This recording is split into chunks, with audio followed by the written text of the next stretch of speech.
को अब विस्तार से देखते हैं तो मध्य प्रदेश में कोरोना के मामलों की अगर बात की जाए तो इसमें लगातार इजाफा होता जा रहा है। दूसरी तरफ सरकार लगातार कोरोना की रोकथाम को लेकर निर्देश भी दे रही है। सीएम आज फिर से कोरोना को लेकर समीक्षा करने वाले हैं। रोजाना जिस तरीके से ये समीक्षा होती है वैसे ही आज भी मुख्यमंत्री समीक्षा करेंगे 4 बजे इसको लेकर बैठक होगी।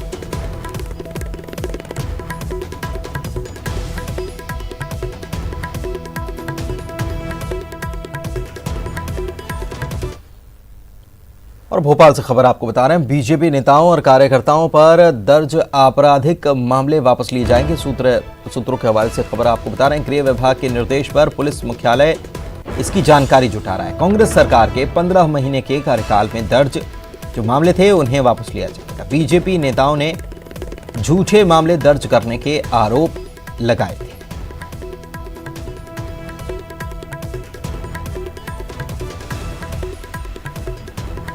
तो 15 महीने कांग्रेस का कार्यकाल रहा, कांग्रेस की सरकार का कार्यकाल रहा और इस दौरान जो मामले दर्ज हुए बीजेपी नेताओं पर वो वापस लिए जाएंगे। ये सूत्रों के हवाले से खबर मिल रही है। मनोज हमारे सहयोगी हमारे साथ लाइव भी जुड़े हुए हैं इस खबर पर, उनसे बात करते हैं। मनोज, ये मामले वापस लेने को लेकर क्या कवायद की जा रही है और जो मामले दर्ज हुए थे क्या उनकी जांच की जाएगी उसके बाद वापस किए जाएंगे, कैसे ये होगा पूरा काम?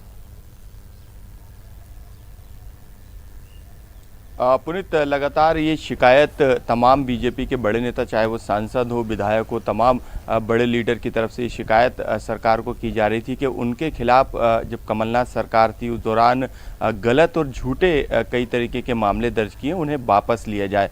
सरकार ने जो सूत्र बता रहे हैं उस पर गृह विभाग ने एक्शन लिया और गृह विभाग ने तमाम जो दिशा निर्देश है वो पुलिस मुख्यालय को दिए और पुलिस मुख्यालय अपने स्तर पे तमाम उन केसों की जांच कर रहा है, उनकी जानकारी जुटा रहा है जो बीजेपी नेता और कार्यकर्ताओं पर दर्ज किए गए। हालांकि एक पूरी प्रक्रिया है पुनीत, इन केस को वापस लेने की, इन मामलों को वापस लेने की एक कानूनी प्रक्रिया बनाई गई है। उसके तहत ये जानकारी पुलिस मुख्यालय स्तर पर जुटाई जाएगी और एक प्रस्ताव जो है अभियोजन डायरेक्टरेट को जो है इस प्रस्ताव को भेजा जाएगा जिनमें तमाम मामले रहेंगे। हालांकि इन मामलों को लेके तमाम जो लोग हैं जिनको आरोपी बनाया गया है इन मामलों में, वो नेता और वो कार्यकर्ता सीधे तौर पे जो समिति जब बनेगी इस प्रक्रिया के तहत उस दौरान अपनी शिकायत वो दर्ज करा सकता है। केस वापस करने के लिए एसपी को कर सकता है, लोक अभियोजन को कर सकता है, पुलिस मुख्यालय को कर सकता है, समिति को कर सकता है। उसके बाद ये तमाम जो मामले हैं वो अभियोजन डायरेक्टरेट में जाएंगे, वहाँ पर समीक्षा की जाएगी, जांच की जाएगी और जो आखिरी निर्णय जो लिया जाएगा वो कोर्ट के द्वारा लिया जाएगा। कोर्ट जब अभियोजन डायरेक्टरेट का जब प्रस्ताव आएगा केस वापस करने को लेके, क्योंकि वो अपने स्तर पर जांच करेगा, उसके बाद कोर्ट इस प्रस्ताव में देखेगा कि ये केस वापस करने योग्य है कि नहीं, वो अंतिम फैसला कोर्ट ही लेगा और कोर्ट इस पर वापस लेने का निर्णय भी ले सकता है और या फिर इन पर दोबारा जांच करने का निर्णय भी ले सकता है। ये अब कोर्ट पर निर्भर करेगा। लेकिन अभी जो प्रारंभिक जो प्रक्रिया है पुनीत, वो पुलिस मुख्यालय स्तर पर शुरू हो गई है। गृह विभाग के निर्देश पुलिस मुख्यालय को मिले थे, इस तरीके के सूत्रों ने जानकारी दी है। तो जो जानकारी, जो डाटा बनाया जा रहा है उसको जुटाया जा रहा है, उसकी जानकारी को जगह जगह जिलों से एकत्रित किया जा रहा है, जिला एसपी से तमाम जानकारियों को बुलाया जा रहा है। उसके बाद आगे की प्रक्रिया रहेगी। हालांकि केस वापस करने को लेकर एक कानून बना है, उसी कानून के तहत इन केस को वापस लिया जाएगा। लेकिन एक प्रक्रिया है, उसके तहत इन की जानकारी जुटाई जा रही है और तमाम शिकायतें खुद जिन पर केस दर्ज हैं उनको करनी होगी। अभी ये प्रारंभिक चरण है, इसमें जानकारी जुटाने का काम फिलहाल शुरू हो गया है। शुक्रिया आपका इस जानकारी के लिए मनोज। और इंदौर में कोरोना की रफ्तार थमने का नाम नहीं ले रही है। जिले में मिले 189 नए कोरोना पॉजिटिव केस। मंत्री मोहन यादव की रिपोर्ट भी पॉजिटिव आई और अब तक शहर में कोरोना से 346 मरीजों की मौत हो चुकी है। कुल पॉजिटिव मरीजों का आंकड़ा 10,370 छू गया है और 3,277 मरीजों का इलाज फिलहाल चल रहा है। बॉलीवुड अभिनेता संजय दत्त कैंसर के इलाज के लिए मुंबई के कोकिलाबेन अस्पताल में भर्ती हो चुके हैं। अस्पताल के लिए अपने घर से निकलते वक्त संजय दत्त ने सभी से उनके लिए दुआ करने की अपील की। संजय दत्त को बीते हफ्ते ही फेफड़ों में कैंसर होने का पता चला। संजय दत्त की पत्नी मान्यता दत्त ने स्टेटमेंट जारी कर फैंस की चिंता करने पर शुक्रिया किया और साथ ही लोगों से संजय दत्त की बीमारी को लेकर कयास न लगाने की अपील की। संजय दत्त जब अस्पताल के लिए रवाना हो रहे थे तब उनके साथ उनका पूरा परिवार नजर आया। आपका स्वागत है। कवर्धा से खबर आपको बताएं, दो पक्षों में यहां पर जमकर विवाद हो गया और यहां विवाद के बाद लात, घूसे और हवा में फायरिंग तक हो गई। मारपीट में एक व्यक्ति को गंभीर चोट आई है। दो बाइक शोरूम संचालक के कर्मचारी भिड़ गए। दोनों पक्षों का विवाद थाने तक भी पहुंच गया, लेकिन पुलिस ने मीडिया को कोई जानकारी नहीं। जांच के बाद जानकारी देने की बात कही।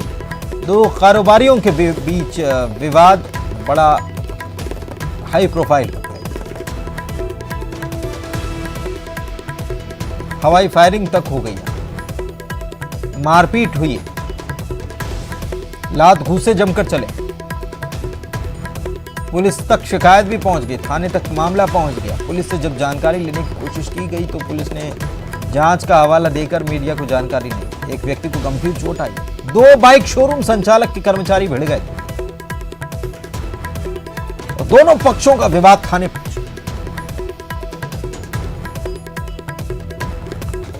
मनीष हमारे सहयोगी हमारे साथ जुड़े हुए हैं। मनीष से जानते हैं कि पूरा मामला है क्या, हुआ क्या था। मनीष। जी बिल्कुल पुनीत, ये देर रात की घटना है। दो बाइक शोरूम यहाँ संचालक हैं, उनके बीच के जो कर्मचारी हैं उनके बीच किस बात को लेकर पहले से विवाद था। आज भी इसी बात को लेकर जो है वो दोनों गुट आपस में भिड़ गए थे और उनके बीच जमकर मारपीट हुई। और इसी बीच जो एक गुट का जो सुरक्षा गार्ड था उसके द्वारा जो है हवा में फायरिंग करने की जानकारी मिली है। 3 राउंड जो है बीच सड़क पर ये फायरिंग हुई है। जमकर विवाद हुआ है, काफी हाई प्रोफाइल मामला ये बन चुका था। दो गुटों के बीच विवाद थाने पहुंचा। दोनों पक्षों के द्वारा थाने में रिपोर्ट लिखाई गई है। पुनीत, क्या इसके पीछे वजह है और पुलिस से क्या कुछ जानकारी अब मिल पाई है? जांच की बात तो कह रही थी पुलिस। अब पुलिस साफ तौर पर इस पर कुछ बता नहीं पा रही थी, क्योंकि ये दो पक्षों का मामला था और सही तरीके से कोई जानकारी मिल नहीं पा रही थी। एक शख्स को इससे काफी चोट आई थी जिसे एम्स रायपुर रेफर किया गया है।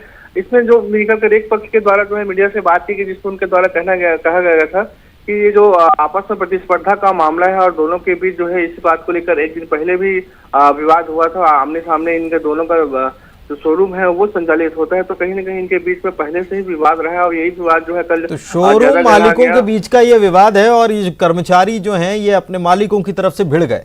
कुल मिलाकर ये मामला। शुक्रिया आपका इस जानकारी के लिए। और कांकेर से खबर, जहां पर कुंडरदेही विधायक होम आइसोलेशन में है। सरपंच संघ के कार्यक्रम में शामिल हुए थे और महिला सरपंच की कोरोना रिपोर्ट पॉजिटिव आई है। ऐसे में होम आइसोलेट कर दिया गया।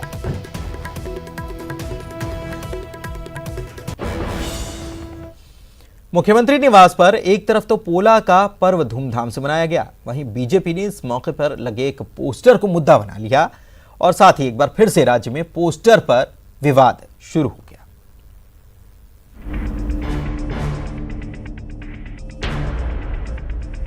मुख्यमंत्री निवास के बाहर लगा ये पोस्टर बीजेपी के लिए सियासत का मुद्दा बन गया है।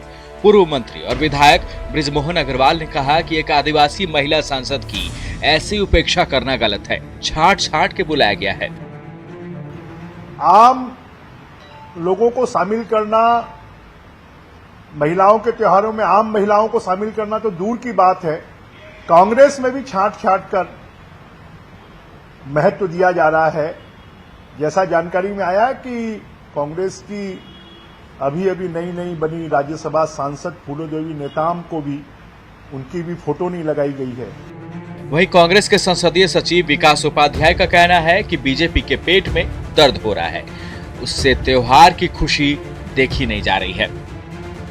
देखिए, भारतीय जनता पार्टी के पास कोई काम नहीं रह गया। अभी पूरा शहर में घूम रहा हूँ, फूलो देवी नेताम जी से लेकर तमाम हमारी नेत्री, चाहे वो करुणा शुक्ला जी हो, चाहे छाया वर्मा जी हो, चाहे किरणमयी नायक जी हो, चाहे हमारी विधायक बहनें हो, रश्मि शुक्ला हो, अनीता शर्मा हो, तमाम लोगों ने बढ़ चढ़कर हिस्सा लिया। और क्योंकि बहनों का प्रोग्राम है, इसलिए उन्हीं के नेतृत्व में ये पूरे कार्यक्रम की प्लानिंग भी हुई है और उसका इम्प्लीमेंट भी यहाँ उन्हीं के माध्यम से हुआ है। जाहिर तौर पर चाहे बीजेपी हो या कांग्रेस, कोई भी पार्टी पोस्टर पर राजनीति करने से नहीं चूकना चाहती।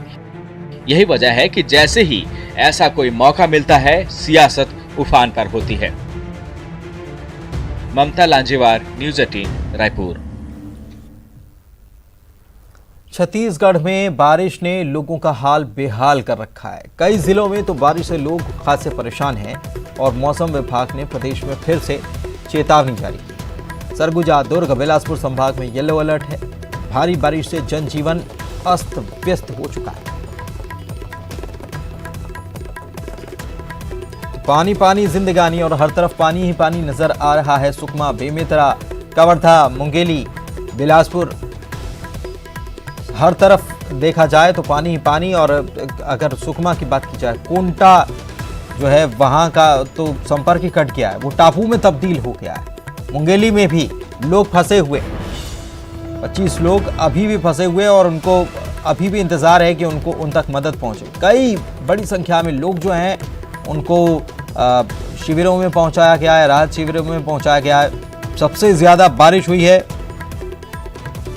बीजापुर में और काफी नुकसान भी वहां पर उठाना पड़ा है। एक बच्ची जो है उसकी किताबें तक पानी में बह गईं, गीली हो गईं, वो बड़ी परेशान थी। और उसके बाद न्यूज़ 18 ने जब ये खबर दिखाई तो फिर खबर का असर ये हुआ कि प्रशासन ने उस बच्चे की सुध ली है और उस बच्ची को पुस्तकें उपलब्ध कराई गई। तो हर तरफ पानी ही पानी और जिंदगानी भी परेशानी में जी रही। सरगुजा संभाग में अलर्ट जारी किया गया और येलो कैटेगरी का ये अलर्ट है। लेकिन जिस तरीके से पहले काफ़ी बारिश हो गई है, उसके बाद अब लोगों के लिए थोड़ी बारिश भी परेशानी का सबब बन सकती है। और रायपुर से खबर आपको बता दें, IIT में प्रवेश के लिए 25 अगस्त तक आवेदन होंगे और ऑनलाइन रजिस्ट्रेशन करना ज़रूरी होगा। नए संस्थानों के लिए दाखिले की प्रक्रिया शुरू हो गई है। औद्योगिक प्रशिक्षण संस्थानों में प्रवेश के लिए औद्योगिक प्रशिक्षण संस्थानों में नए सत्र में दाखिले की प्रक्रिया शुरू हो गई है। 2020-21 और 20-22 में प्रवेश के लिए 25 अगस्त तक ऑनलाइन आवेदन किया जा सकता है। और इसी के साथ बुलेटिन में इतना ही। नमस्कार।